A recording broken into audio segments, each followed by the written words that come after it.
전능하사 천지를 만드신 하나님 아버지를 내가 믿사오며 그 외아들 우리 주 예수 그리스도를 믿사오니 이는 성령으로 잉태하사 동정녀 마리아에게 나시고 본디오 빌라도에게 고난을 받으사 십자가에 못 박혀 죽으시고 장사한 지 사흘 만에 죽은 자 가운데서 다시 살아나시며 하늘에 오르사 전능하신 하나님 우편에 앉아 계시다가 저리로서 산 자와 죽은 자를 심판하러 오시리라. 성령을 믿사오며 거룩한 공예와 성도가 서로 교통하는 것과 죄를 사하여 주시는 것과 몸이 다시 사는 것과 영원히 사는 것을 믿사옵나이다. 아멘. 네, 지금 찬송하시겠습니다.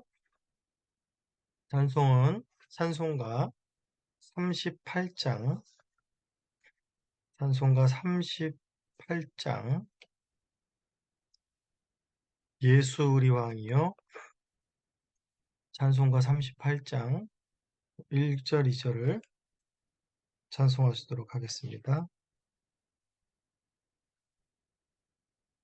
38장을 찬송하시겠습니다. 예수 우리 왕이여 이곳에 오셔서 우리가 왕께 드린 영광을 받아 주소서.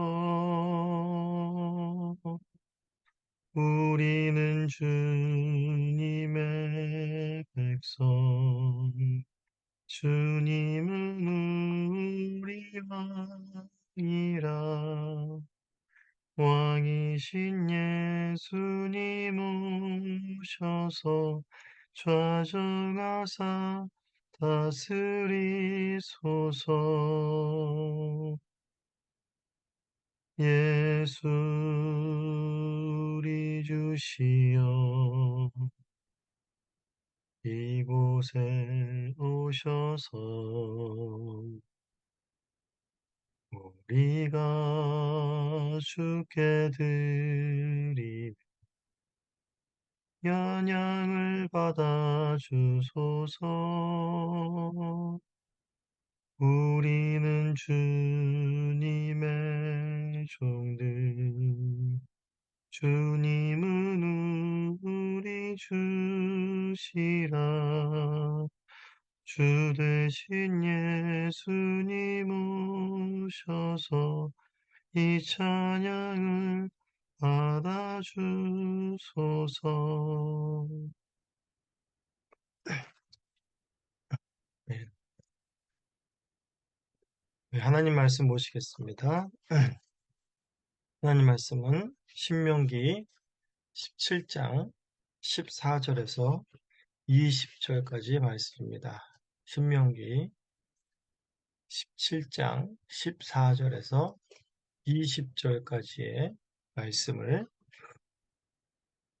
제가 봉독하도록 하겠습니다.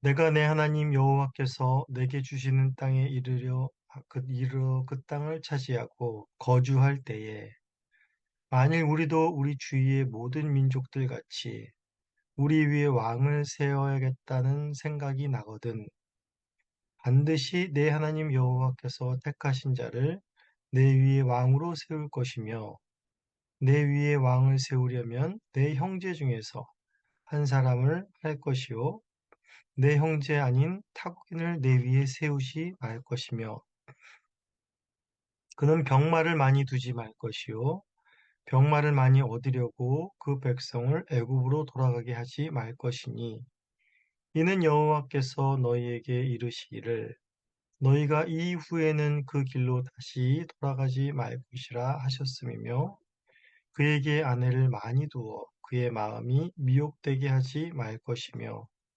자기를 위하여 은금을 많이 쌓지 말 것이라.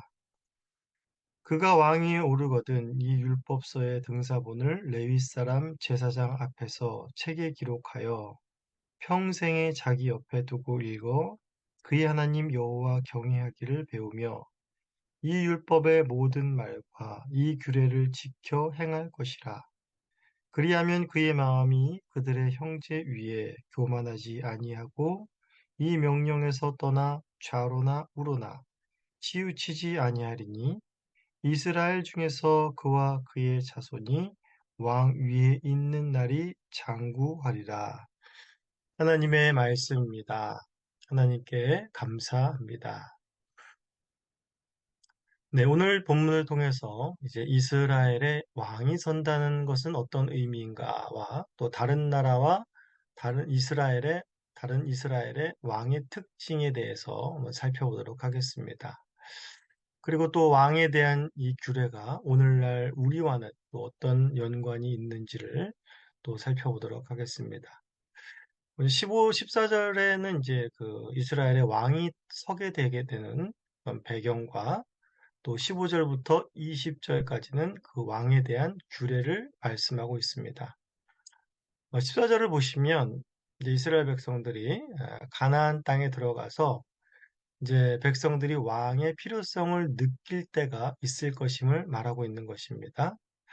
이스라엘은 이방 나라와는 달리 보이시지 않는 하나님께서 직접 왕으로 통치하시는 나라입니다. 그런데 가나안 땅에 들어가게 되면 그 땅에는 각 부족 나라마다 왕들이 있고 백성들은 또한 그런 모습을 보면서 왕의 필요성을 느끼게 될 것이라 라고 말하고 있습니다. 보이시지 않는 하나님이 왕으로 계신데 왜 보이는 왕을 이스라엘 백성들은 필요로 하게 되는 것일까요? 그 자세한 이유를 이제 사무엘상 8장에서 잘 보여줍니다. 이스라엘은 사실 왕은 없었지만 그러한 역할을 하는 사람들이 계속 있어 왔습니다. 출애굽할 때 모세가 있었고 그 뒤를 이어 여호수아가 있었습니다. 그리고 또 그 뒤를 잇는 사무엘이 있었습니다.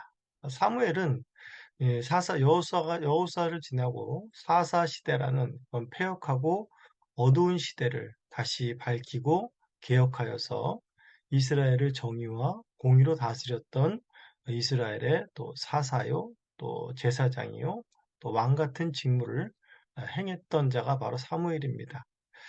자, 그런데 이 사무엘이 이제 늙고 그의 뒤를 이을 두 아들인 요엘과 아비야는 자신의 이익을 쫓아 뇌물을 받고 판결을 굽게 하는 자들이었습니다.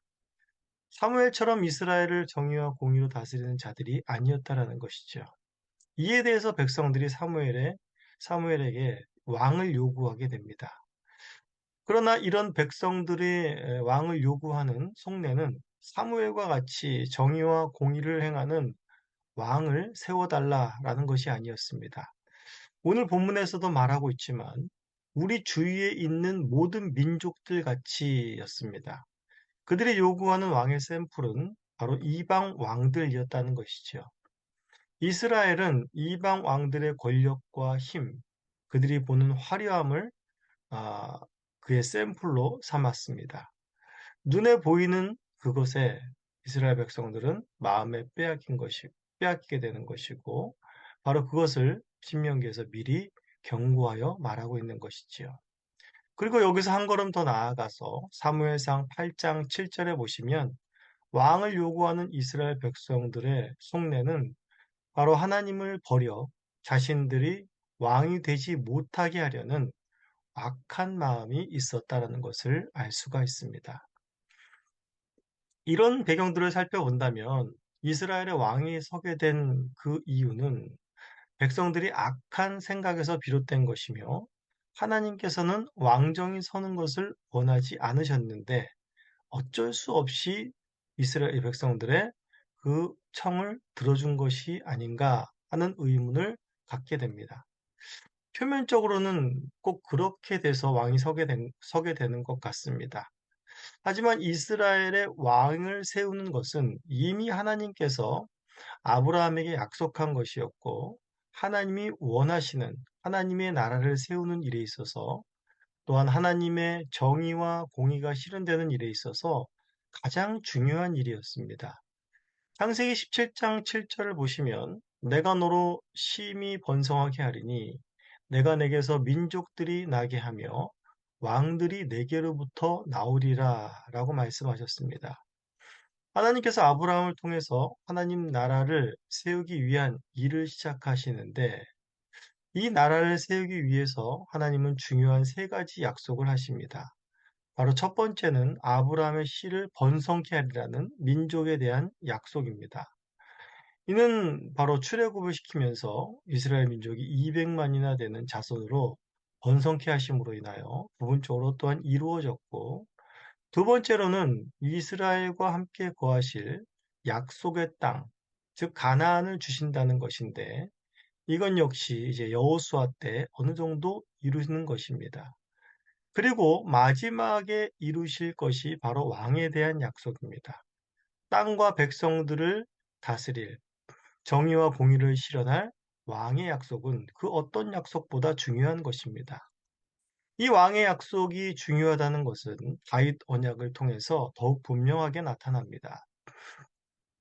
다윗의 씨를 통해서 이 나라를 하나님께서는 영원히 견고하게 하실 것이라고 약속하셨기 때문이지요.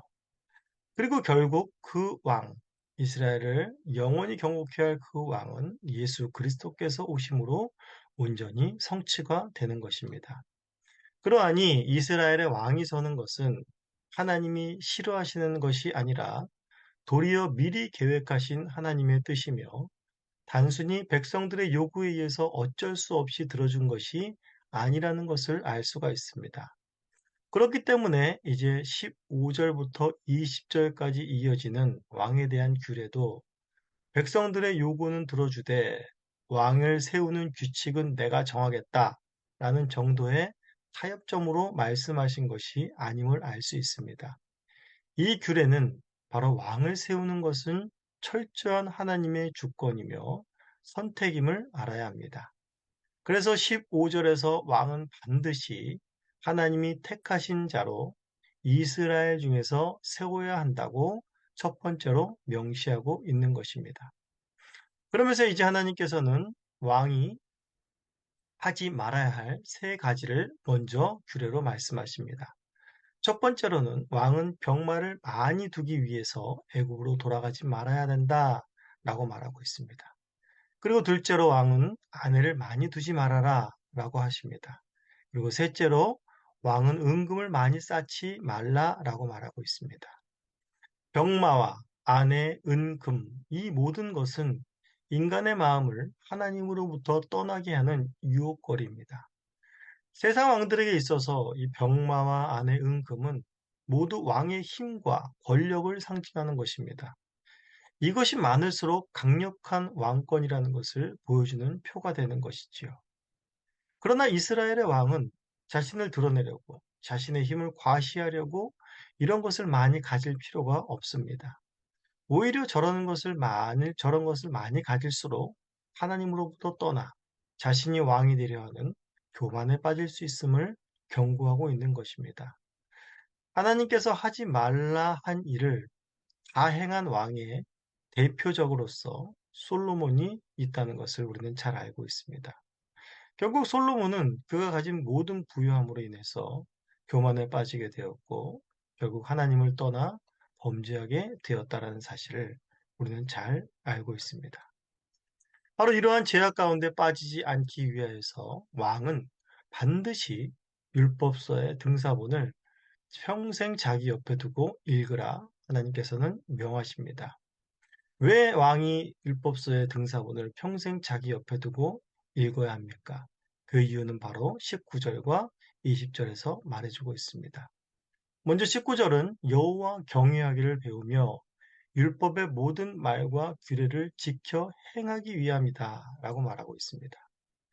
이스라엘의 왕이 해야 할 것은 자신의 힘을 과시하거나 다른 나라보다 강력하고 화려한 나라를 만드는 것이 아니라 바로 하나님의 말씀을 늘 청종하며 순종하고 지켜 행하는 자여야 한다는 것입니다. 왜냐하면 이스라엘의 왕은 하나님의 통치를 대리하는 자였기 때문입니다. 이스라엘의 왕은 자기 뜻이나 국민의 뜻대로 나라를 다스려서는 안 되는 것입니다. 반드시 하나님의 뜻에 따라 정의와 공의로 나라를 다스려야 할 자인 것입니다. 이스라엘의 왕은 이것을 잊어서는 절대 안 됩니다. 이러한 경고를 무시했을 때의 결과는 이스라엘의 초대 왕인 사울을 통해서 잘 나타납니다. 사무엘이 사울에게 한 중요한 말, 바로 사무엘상 15장 22절에 나와 있는 말씀입니다. 여호와께서 번제와 다른 제사를 그의 목소리 청종하는 것을 좋아하심같이 좋아하시겠나이까. 순종이 제사보다 낫고 듣는 것이 순양의 기름보다 나으니 라고 하면서 바로 이렇게 행하지 못한 사울을 여호와께서 버리셨다라고 말씀하고 계십니다. 그리고 또한 다음 이어서 율법의 등사본을 평생 자기 옆에 두고 읽어야 하는 두 번째 이유를 20절에서 말씀해 줍니다. 20절은 바로 왕의 자세가 어때함을 말해주고 있는데 왕은 그 형제 위에 교만하지 아니하여야 된다라고 말합니다. 왕은 백성을 섬기며 하나님의 통치를 받아들이도록 인도하는 자들이지 백성들 위에 군림하는 자가 아니라는 것을 명시해주고 있습니다. 또한 말씀을 읽어야 하는 이유는 왕이 좌로나 우로나 치우치지 않아야 하며 하나님의 말씀으로 자신의 중심을 잡아 나라를 다스려야 한다는 것을 말해주고 있습니다. 결국 이러한 규례를 다 지키는 왕에게는 그와 그의 자손이 왕위에 있는 날이 장구하게 될 것이라 라는 약속을 하고 계시는 것입니다. 그러나 이스라엘의 왕정사는 이 규례를 지키지 못함으로 결국 멸망의 길을 걷게 되는 것이 바로 이스라엘의 역사입니다. 오늘 본문을 통해서 우리는 이스라엘의 왕에 대한 규례라 하여서 바로 나와는 그렇게 별 상관이 없는 것 같아 보입니다. 하지만 오늘날 우리에게도 너무나 이 규례는 중요합니다. 왜냐하면 하나님께서 세우신 완벽한 왕, 예수 그리스도께서 우리를 구원하시고 우리의 왕이 되어 주셨습니다. 그리하여서 이제 우리는 그리스도의 통치를 드러내 보이는 그리스도의 대리 통치자가 됐다라는 사실을 우리는 기억해야 합니다. 우리는 모두 왕 같은 제사장입니다. 베드로전서 2장 9절의 말씀은 이렇게 말씀하고 계십니다. 너희는 택하신 족속이요 왕 같은 제사장들이요 거룩한 나라요 그의 소유가 된 백성이니 이는 너희를 어두운 데서 불러내어 그의 기이한 빛에 들어가게 하신 이의 아름다운 덕을 선포하게 하려 하심이라. 우리는 우리 자신, 그리고 우리의 가정, 우리의 일터, 우리의 이웃에 대하여 왕 같은 제사장으로서 하나님의 아름다운 덕을 선포해야 될 자들입니다. 내 주장과 내 뜻을 펼치기 위해 힘쓰는 것이 아니라 나를 통해 그리스도의 통치가 정의와 공의가 내 삶의 영역 곳곳에 세워질 수 있기를 기도하며 성령님의 도우심을 구해야 할 것입니다. 그러기 위해서 우리는 아침이고 저녁이고 날마다 주의 말씀을 가까이 하여 주의 말씀을 읽으며 그 말씀을 청종하고 순종하여 따를 수 있기를 기도해야 할 것입니다.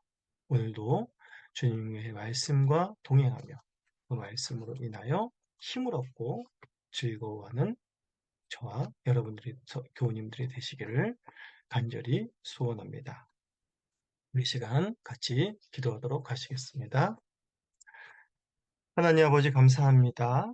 오늘도 저희들의 심령을 깨우시고 또 눈을 뜨자마자 이렇게 주님 앞에 나올 수 있는 은혜를 주시니 감사합니다.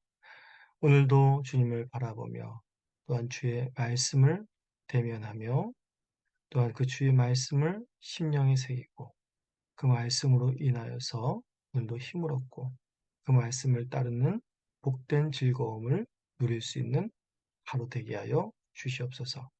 오늘도 우리와 함께 하시는 주님께 감사를 드리오며 예수님의 이름으로 기도합니다. 아멘. 다 함께 주님께서 가르쳐 주신 기도로 기도를 마치겠습니다. 하늘에 계신 우리 아버지여, 이름이 거룩히 여김을 받으시오며 나라가 임하시오며 뜻이 하늘에서 이루어진 것 같이 땅에서도 이루어지이다. 오늘 우리에게 일용할 양식을 주시옵고 우리가 우리에게 죄 지은 자를 사하여 준 것 같이 우리의 죄를 사하여 주시옵고 우리를 시험에 들게 하지 마시옵고 다만 악에서 구하시옵소서. 나라와 권세와 영광이 아버지께 영원히 있사옵나이다. 아멘.